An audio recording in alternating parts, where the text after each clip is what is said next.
ప్రభువునందు ప్రియమైన సంఘ బిడ్డలకు, దేవుని పిల్లలకు ఈ ఉదయకాల సమయంలో ప్రభు అయిన యేసుక్రీస్తు నామములో అందరికీ వందనాలు తెలియజేస్తూ ఉన్నాను. గడిచిన వారం నుంచి ఈ రోజు వరకు ప్రభువు మనకు తోడుగా ఉండి ఆయన కాపుదల మనతో ఉంచి ఈ ఉదయకాల సమయంలో ఆయన స్తుతించుకోవడానికి ప్రభు ఇచ్చిన మంచి సమయాన్ని బట్టి దేవునికి మహిమ, ఘనత, ప్రభావాలు కలుగును గాక. ఆమేన్. అనుదిన వాక్యాహారం ద్వారా ఈరోజు దేవుడు మనకిస్తున్న వాక్య వాగ్దానం, సంతోషించి ఆనందించుడి, పరలోకమందు మీ ఫలము అధికమగును అనే మత్తయి సువార్త 5వ అధ్యాయము 12వ వచనంలో మనం చూస్తూ ఉన్నాం. దేవునికి మహిమ కలుగును గాక.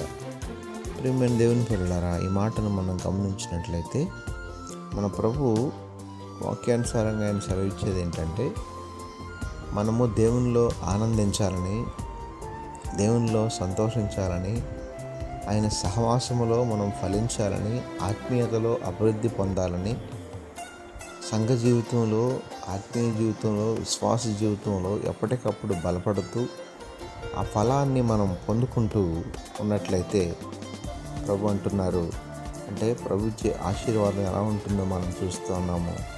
పరలోకంలో మీ ఫలం ఇంకా అభివృద్ధి పొందుతుంది, అధికమవుతుంది అంటున్నాడు. దేవునికి మహిమ కలుగును గాక.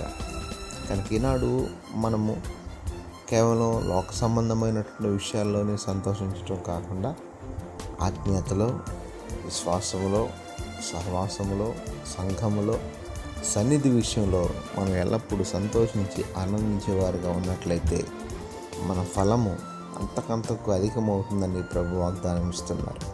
ఆ రీతిగా ప్రభు చెప్పిన మాట మీద లక్ష్యం ఉంచి, విశ్వాసం ఉంచి, ఎల్లప్పుడూ దేవునిలో ఆనందించినట్లుగా, ప్రభువులో సంతోషించినట్లుగా, వాక్యంలో, సంఘ సహవాసంలో మనం ఫలించినట్లుగా దేవాది దేవుడి ఉదయకాల సమయం యొక్క వాక్య వాగ్దానం అందరి జీవితాల్లోనూ నెరవేర్చును గాక. ఆమేన్. ప్రార్థనలో ఏకీభవించండి. పరిశుద్ధుడైన మా దేవ, ప్రేమగల మా తండ్రి, ఈ ఉదయకాల సమయంలో మీ శ్రేష్టమైన ఉన్నతమైన నామానికి వందనాలు, స్తోత్రాలు చెల్లిస్తున్నాం ప్రభువా.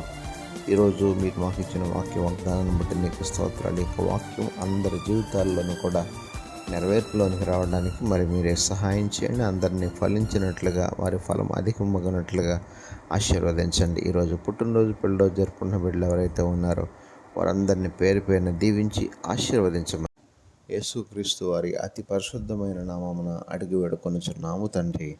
ఆమేన్.